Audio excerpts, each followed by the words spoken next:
Saudara-saudara yang kekasih dalam Tuhan, itu 3 bacaan yang boleh kita dengarkan bersama-sama hari ini. Saya mau bertolak dari bacaan Injil yang jadi bahan utama perenungan hari ini.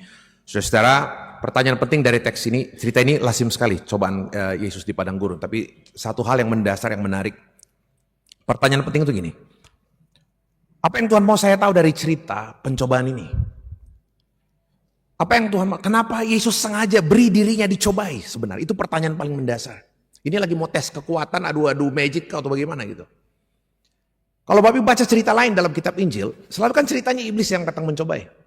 Tapi kalau dalam cerita ini Bapak coba baca, secara sengaja Roh Kudus membawa Yesus ke padang gurun, memang sengaja buat dicobai. Sengaja mau diperjumpakan dengan pencobaan itu. Itu pertanyaan paling penting, saudara. Ya kita nggak usah cari-cari masalah toh, cari-cari cobaan. Nah itu pertanyaan paling penting. Apa yang Tuhan mau saya tahu dari cerita ini? Ketika secara sengaja Alkitab perlihatkan kita bagaimana Roh Kudus sendiri secara sangat sengaja membawa Yesus ke padang gurun. Ke padang gurun, tempat yang penuh tantangan, tidak ada tanda-tanda kehidupan, penuh dengan pasti kekeringan, tidak ada makanan di sana. Dan secara sengaja Alkitab katakan dia dibawa ke sana memang sengaja untuk berjumpa dengan iblis. Injil Lukas pasal 4 ayat 1 bilang gini, saudara-saudara, bacaan kita, teks kita ya. Yesus yang penuh dengan Roh Kudus kembali dari sungai Yordan, lalu dibawa oleh Roh Kudus ke padang gurun. Setelah dibaptis dari sungai Yordan, memang sengaja Roh Kudus yang bawa dia ke padang gurun. Tuhan, karena kehendak Allah, dia berjumpa dengan iblis. Pertanyaan apa yang Tuhan mau dari cerita ini sebenarnya? Itu Injil Lukas. Kalau di Injil Matius, itu lebih tegas lagi itu Injil Matius. Saya bacakan ya. Matius pasal 4 ayat 1. Dia bilang begini. Maka Yesus dibawa oleh roh ke padang gurun. Yesus dibawa oleh roh ke padang gurun untuk dicobai iblis. Jadi Bapak Ibu coba perhatikan. Teks ini memperlihatkan secara sengaja Tuhan, Yesus memang sengaja dibawa di padang gurun memang untuk berjumpa dengan iblis. Pertanyaannya untuk apa? Apa sebenarnya yang secara sengaja Tuhan mau perlihatkan kepada kita tentang cerita ini? Saya pikir Roh Kudus kan tidak lagi mau coba tes-tes ilmunya Yesus toh. Setelah dia dibaptis, coba dia pasti tanding-tandingnya kayak di mana itu tinju bebas tuh. Mau dikasih coba baku adu dengan iblis lebih hebat setelah dibaptis ini sudah jago apa enggak? Saya pikir bukan itu persoalannya. Jadi karena itu pertanyaan paling penting saudara. Nah, menarik sekali, Bapak Ibu sekalian, menarik sekali. Cerita pencobaan di padang gurun itu diceritakan dalam 3 Injil sinoptik, Matius, Markus, dan Lukas. Diceritakan dalam ketiga Injil sinoptik. Disebut Injil sinoptik sebab mirip ceritanya, sinopsis. Ya, kalau Yohanes itu kan lain alur cerita. Ya. Yohanes itu karena berhadapan dengan komunitas bangsa non Yahudi, alur ceritanya lain, sedikit filsafat.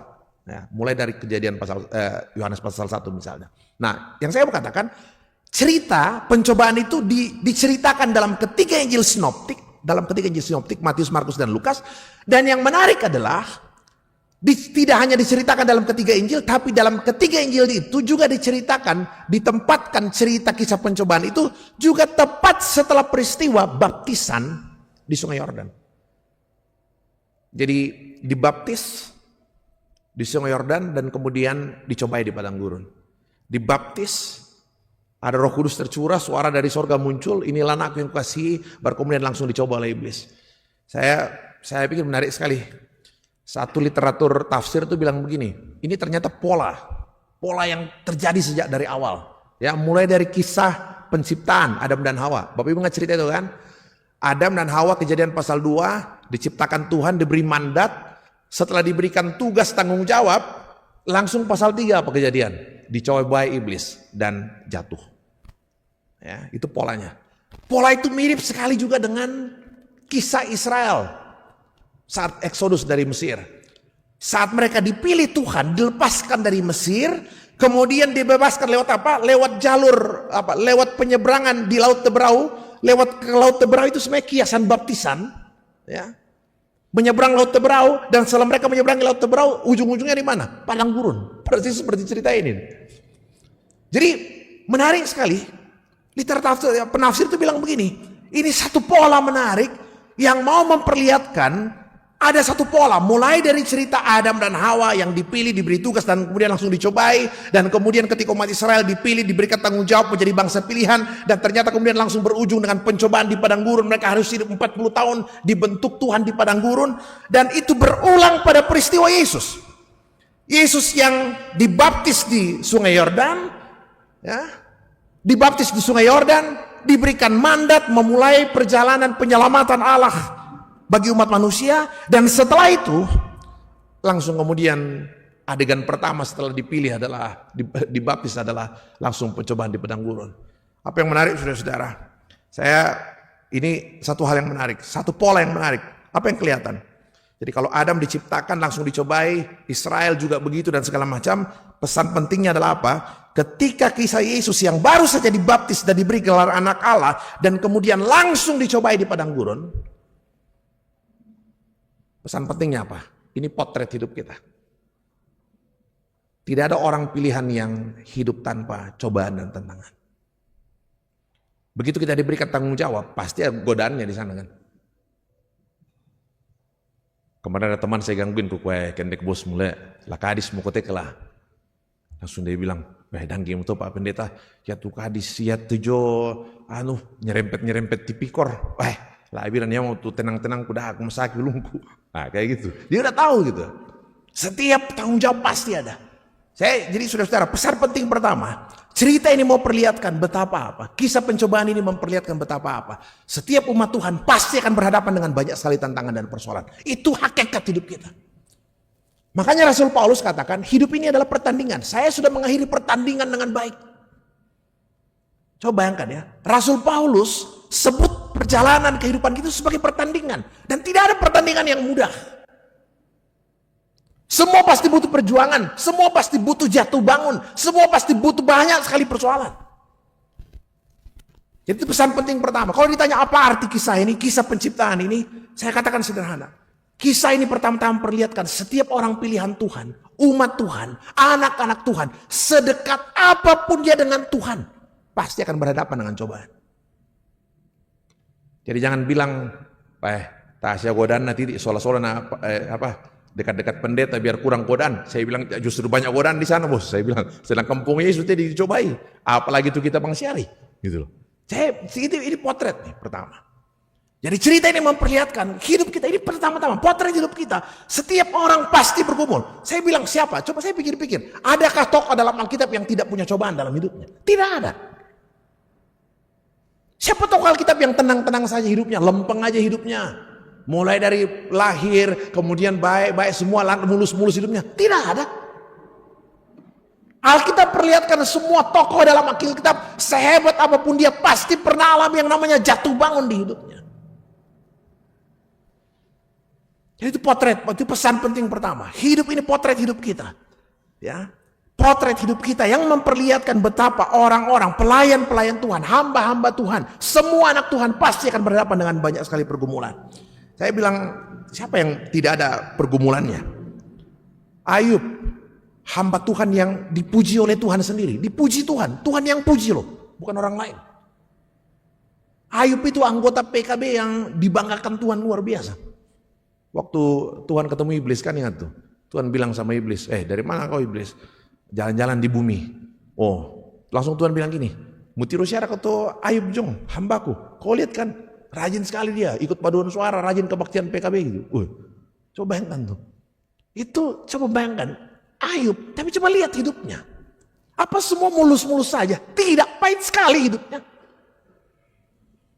Ya kan coba bayangkan, dia harus kehilangan anak-anaknya. Harta bendanya habis. Ya, dan kalau Bapak Ibu baca teksnya kan, itu seizin Tuhan, iblis cobain loh. Ya, nanti baca teks tuh, ayat pasal 1. Kan Tuhan bilang, oke iblis, cobai dia, tapi jangan kau ambil nyawanya. Coba bayangkan. Tuhan izinkan Ayub bergumul. Harta bendanya habis, anak-anaknya meninggal. Dan yang terakhir istrinya berpaling mengutuki dia. Istrinya bilang apa? Lah rajin banget pokoknya melayani Tuhan, naik apa don suara itu bertubi-tubi, ngapain kau setia sama Tuhan, tinggalkan Tuhan gitu. Itu Ayub tuh, istri Ayub kan. Coba bayangkan. Berhenti di situ tidak, Ayub pun sakit sampai dia mengaruh, dia badan badannya gatal sampai dia harus garuk dengan beling. Coba bayangkan saudara-saudara. Siapa orang hamba-hamba Tuhan? Luar biasa penderitaannya, pahit sekali. Yakub punya 12 anak laki-laki. Yang paling diberkati siapa? Yusuf. Yang paling disayang siapa? Yusuf. Yakub sayang Yusuf, dibikinkan jubah. Anak itu disayang. Yang paling disayang Yusuf. Yang paling diberkati hidupnya Yusuf. Yang paling tinggi jabatannya Yusuf. Jadi penguasa di Mesir. Dia bisa berkati pelihara semua saudara-saudaranya. Kasih tanah di Mesir, tinggal dengan dia di Mesir. Tapi coba lihat hidupnya. Anak Yusuf yang paling diberkati. Anak Yakub yang paling diberkati. Paling sukses hidupnya dari segi materi Yusuf. Tapi kalau ditanya juga sekalian, siapa yang paling, anak Yakub yang paling sakit hidupnya? Yusuf juga. Mulai dari dia kecil, sudah harus menerima iri hati saudara-saudaranya. Coba bayangkan saudara. Jadi saya bilang siapa? Siapa di antara pelayan-pelayan Tuhan yang tidak bergumul? Tidak ada. Jadi cerita ini pertama-tama memperlihatkan, setiap umat Tuhan pasti berhadapan dengan persoalan. Dan saya bilang cerita ini tidak hanya memperlihatkan setiap kita berhadapan persoalan, tapi cerita ini sekaligus memperlihatkan ketika Yesus menang atas iblis setelah dicobai 40 hari di padang gurun. Ketika Yesus menang atas iblis, saya bilang cerita ini tidak hanya memperlihatkan bahwa setiap anak Tuhan akan berhadapan dengan tantangan dan pencobaan. Bukan hanya itu, tapi cerita ini sekaligus memperlihatkan ketika Yesus menang atas pencobaan, maka sekaligus cerita ini memperlihatkan itu juga jaminan buat kita bahwa apa? Kita berhadapan dengan pencobaan, tapi kita tidak mungkin kalah dengan pencobaan. Buat saya itu poin penting sebenarnya. Ya. Setiap orang percaya bergumul. Tapi saya juga harus mendapat kekuatan. Ketika Kristus menang atas cobaan iblis, itu juga jaminan buat kita. Setiap pencobaan pasti bisa diselesaikan. 1 Korintus pasal 10 ayat 13, saya suka ayat ini. Dia bilang gini kan ya, pencobaan-pencobaan yang kamu alami ialah pencobaan-pencobaan biasa, yang tidak melebihi kekuatan manusia.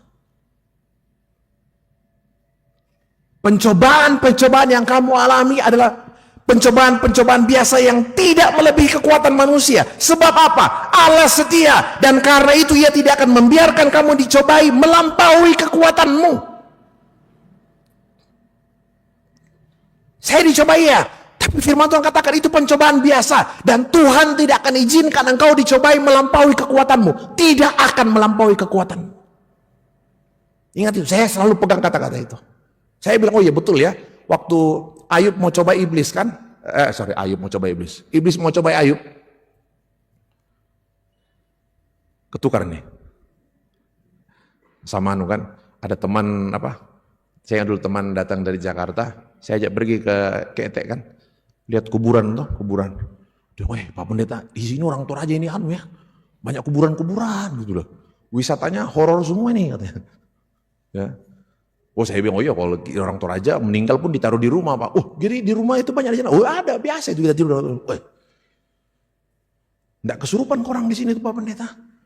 Saya bilang kalau di sini enggak, mungkin setan yang kesurupan kalau di sini Pak, saya bilang. Nah.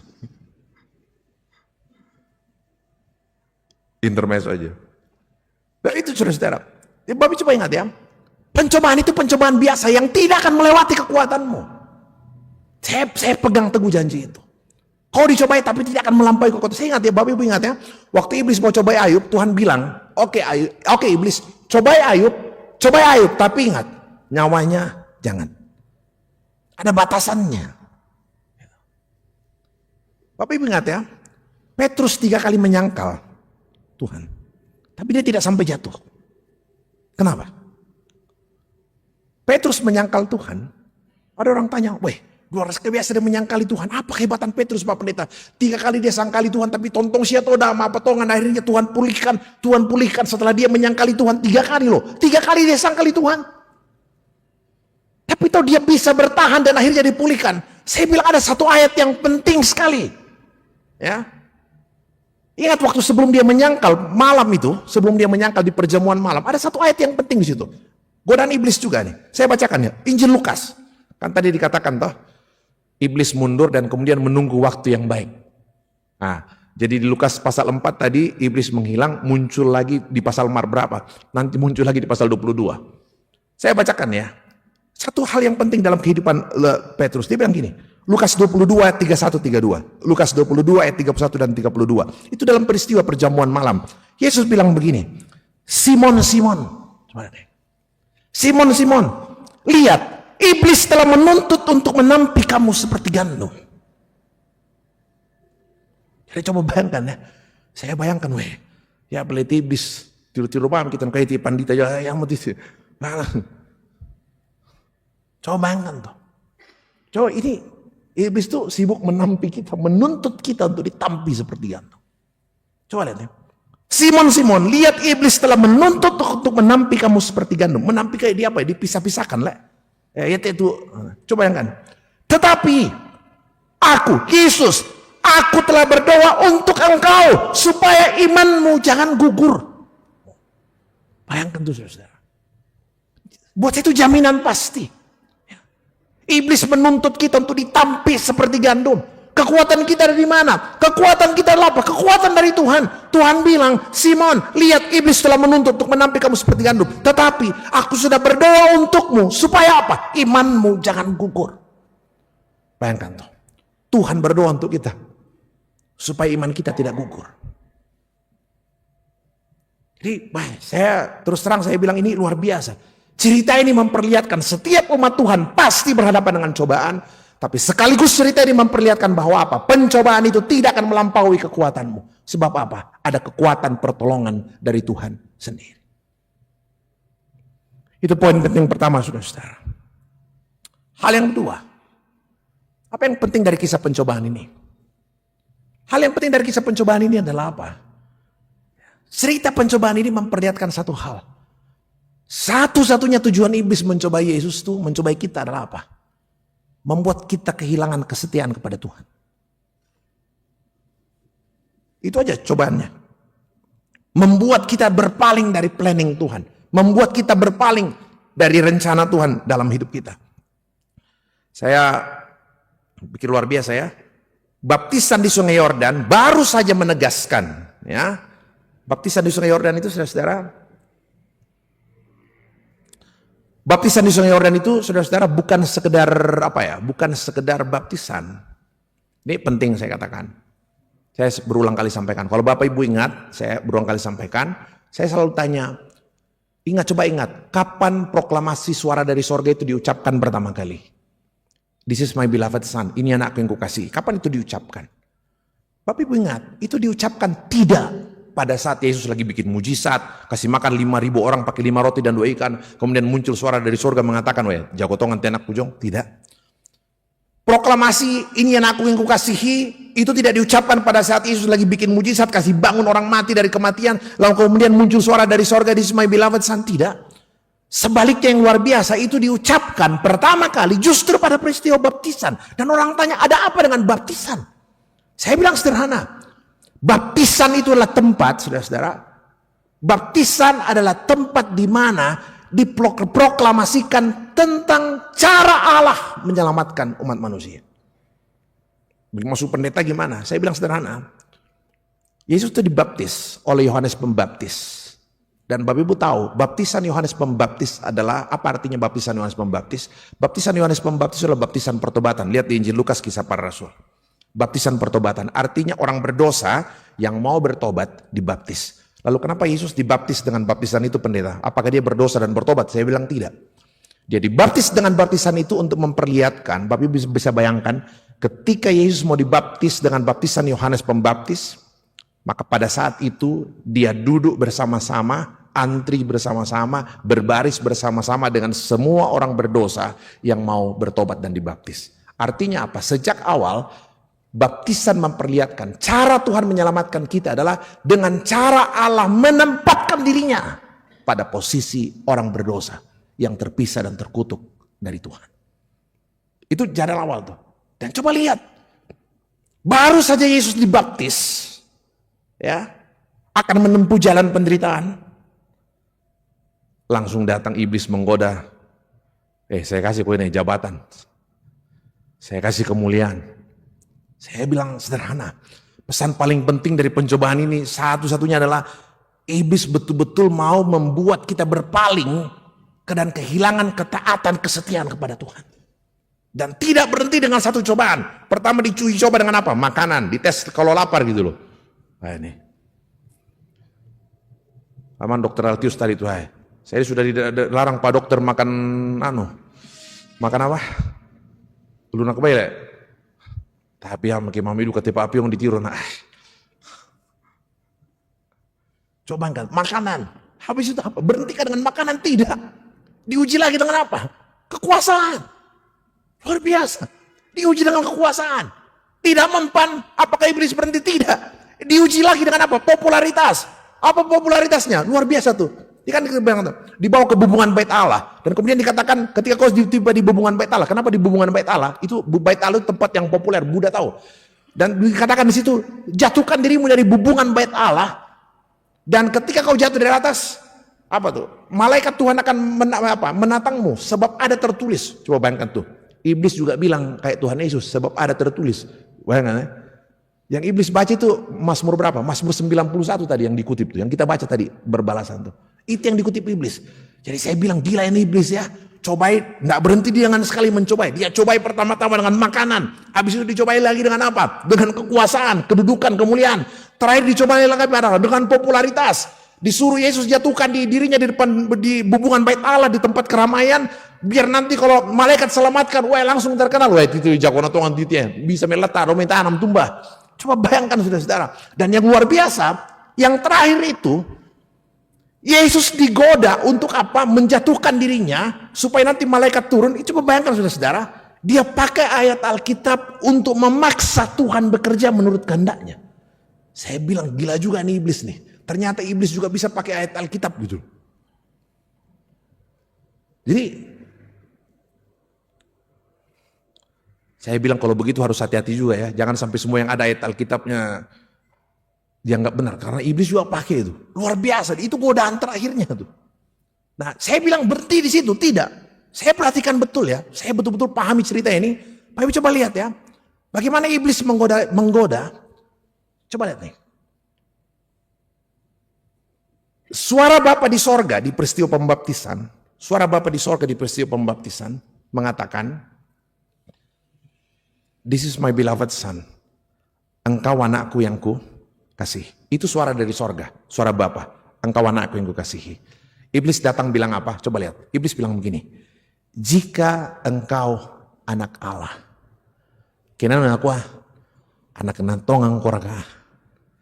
Jago tongan koraka. Kalau engkau anak Allah, ubah batu jadi roti. Coba bayangkan saudara-saudara. Saya berpikir gini. Iblis itu mencoba bekerja begini. Cara iblis menggoda kita adalah menggoda kita untuk selalu berpikir lain tentang Tuhan. Membuat kita selalu mencoba berpikir lain tentang Tuhan. Tuhan bilang, engkau anakku pendeta Alfred. Iblis datang bilang, anak nokor katorokosikumlah. Coba bayangkan. Itu satu. Coba perhatikan dua tokoh yang tadi saya cerita dicoba iblis ya. Adam. Adam itu Tuhan bilang, jangan makan buah dari pohon pengetahuan yang baik dan yang jahat. Alasannya apa? Nanti kalau kau makan, kau mati. Iblis bilang apa? Iblis bilang begini sama Adam. Kan demang kami kita. Larang apa Tuhan larang. Iblis bilang apa? Oh, Tuhan larang karena apa? Dia tidak mau kau saingi. Nah, coba bayangkan ya. Pikiran Adam dimanipulasi untuk berpikir lain tentang Tuhan. Coba lihat tuh. Jadi hati-hati, ya ada tir-tir pandangan Adam masuk akal juga sih sebenarnya. Hati-hati itu, ya. Kelihatan benar. Ayub, ya, apa alasan Ayub dicoba? Coba lihat argumentasi iblis kepada Tuhan. Waktu Tuhan puji-puji Ayub, Tuhan bilang sama iblis, kau lihat itu Ayub di bawah, hambaku yang setia, yang rajin ke gereja ikut paduan suara, semua baik, dia hambaku yang saleh, yang setia. Iblis bilang begini, Tuhan, gimana tidak setia? Nah mintu apa nih? Tuhan kasih rumah yang bagus, Tuhan kasih pekerjaan, Tuhan kasih yang lain, Tuhan kasih segala sesuatu. Iblis bilang gini, coba Tuhan kasih sakit, ambil anaknya, ambil hartanya, pasti natampe kami. Coba bayangkan tuh ya. Cara iblis mau menjauhkan Ayub dari Tuhan adalah apa? Dengan memberikannya banyak sekali persoalan supaya ketika Ayub ditimpa masalah, Ayub mulai berpikir lain tentang Tuhan. Jadi Babi coba bayangkan tuh ya. Jadi saya katakan hati-hati. Kadang kalau kita mulai dialihkan pikiran kita untuk merasa tidak dicintai, tidak disayang, tidak dihargai. Tawang hargain hati tiba pendeta. Masa estam muna na mesile sing abang. Bukan mesile sing kebetulan dikade samburan nalin dujo mun leko. Coba yang tuh, itu tuh. Merasa tidak dihargai, merasa tidak disayang, perasaan tidak dicintai itu seringkali buat kita marah. Bapak Ibu Saudara. Kan coba lihat ya, doa Paulus untuk jemaat di Efesus. Paulus bilang begini lah Bapak Ibu Saudara, coba lihat ya. Aku berdoa Tuhan agar jemaat Efesus dapat mengerti betapa lebar, betapa dalam, betapa luar biasa tinggi dan dalam kasih Kristus itu. Itu coba bayangkan doanya itu. Saya berdoa. Kenapa? Tidak mudah mengerti kasih Kristus. Tidak mudah mengerti kasih Tuhan. Kalau saya, Pak Alfred pimpin ibadah syukur, kalau semua baik-baik saja, gampang sekali melihat kasih Tuhan. Tapi dalam kesulitan, tidak mudah melihat kasih Tuhan. Pak Alfred pimpin ibadah syukur, kenapa Om? Masuk rumah baru, udah sering itu. Pak Pendeta pimpin ibadah syukur, kenapa? Habis lulus promosi jabatan. Pak Pendeta pimpin ibadah syukur, sembuh dari sakit, udah sering. Tapi saya belum pernah dipanggil Pak Pendeta pimpin ibadah syukur. Kenapa? Habis dipecat. Belum pernah. Karena sulit melihat kebaikan Tuhan di dalam hal-hal yang menyakitkan. Tapi Alkitab perlihatkan kepada kita, Ayub dipulihkan setelah melalui proses itu. Nah, saya bilang saudara-saudara, coba lihat ya. Apa yang membuat Ayub bertahan? Apa yang membuat Yusuf yang hidupnya sakit sekali itu bisa survive? Dia tidak pernah mengkhianati Tuhan. Meski hidup Yusuf itu pahit sekali loh. Dibenci saudara-saudaranya. Selesaikan dengan dibenci, tidak. Dijual saudaranya. Selesaikan dengan dijual, tidak. Pertama dijual kepada Ismail. Kemudian berhenti di situ, tidak. Dijual lagi ke orang Mesir, ke Potifar. Selesaikan di Potifar, tidak. Jadi pembantu di sana. Apakah baik-baik? Tidak. Difitnah lagi istri Potifar. Selesai di situ, tidak. Bertubi-tubi, makin lama makin suram. Masuk penjara. Hidup Yusuf itu makin lama makin suram. Tapi satu yang menarik, dalam seluruh hidupnya yang pahit itu, tidak sekalipun dia berpaling dari Tuhan. Kenapa? Saya lihat dua tokoh Ayub dan Yusuf. Satu hal yang menarik adalah apa? Mereka selalu terus memelihara pandangan, prasangka, pikiran yang baik tentang Tuhan. Ya. Yusuf, ya, waktu dia sudah tiba di Mesir, ingat cerita itu kan? Waktu saudara-saudaranya sudah datang ketakutan, wah ya mau pilih Yusuf itu mangka dibalukan. Yusuf bilang begini, memang kamu sudah melakukan yang jahat kepadaku. Tapi Allah, kamu mereka-rekakan yang jahat untukku. Tapi Allah telah mereka-rekakannya untuk kebaikan. Allah yang mengirim aku ke sini untuk memelihara kehidupan satu bangsa. Coba lihat tuh ya.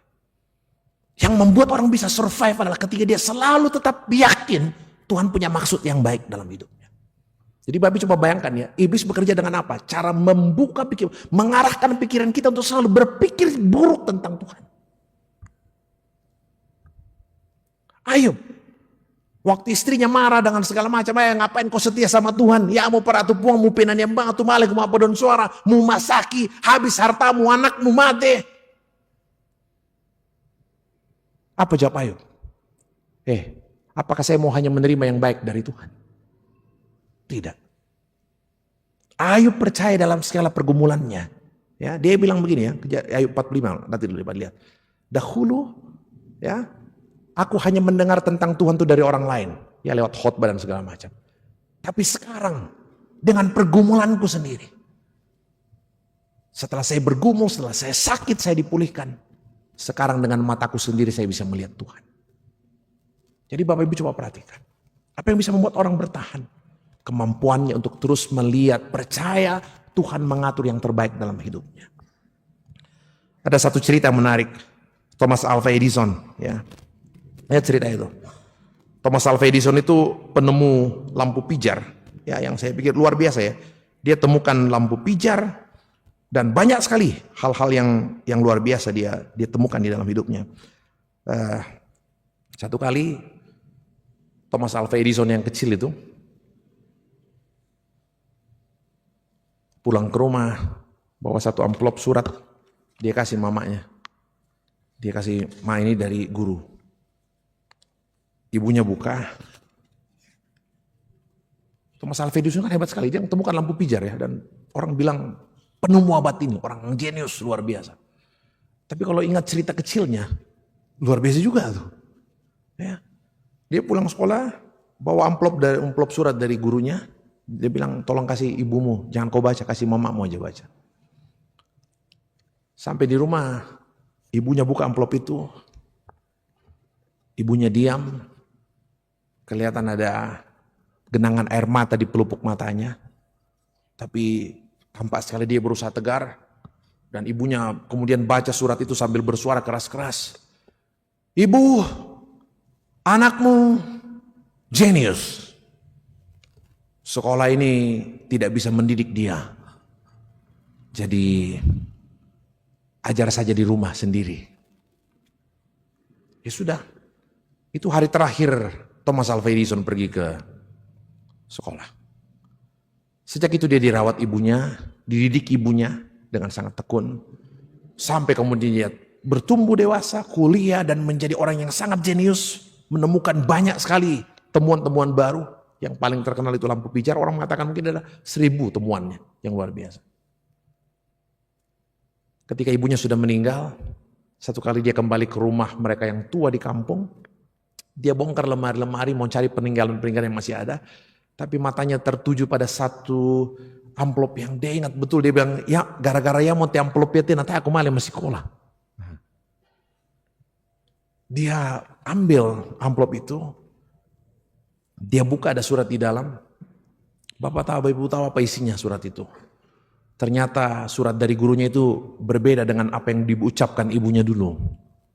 Isinya bukan ibu anakmu jenius. Tapi isi surat itu mengatakan ibu anakmu mengalami gangguan mental. Didik saja di rumah sendiri, tidak usah datang ke sekolah karena mengganggu orang lain. Waduh, luar biasa. Dia nangis dan kemudian dia ambil bolpen, dia tulis, oke. Thomas Alva Edison, seorang penemu abad ini yang sangat jenius, memang adalah seorang anak yang mengalami gangguan mental sejak kecil. Tetapi karena kasih sayang seorang ibu, yang tetap percaya pada kebaikan Tuhan, hari ini ternyata bisa bertumbuh menjadi seorang yang sangat penting di abad ini. Dia lipat surat itu. Saya bilang, saudara, coba lihat ya. Coba bayangkan ketika kita selalu terpengaruh dengan persepsi orang tentang kita. Baga tuh anak, hati-hati tuh, jangan tuh kayak batas ubang kata-kata lihat. Baga ti,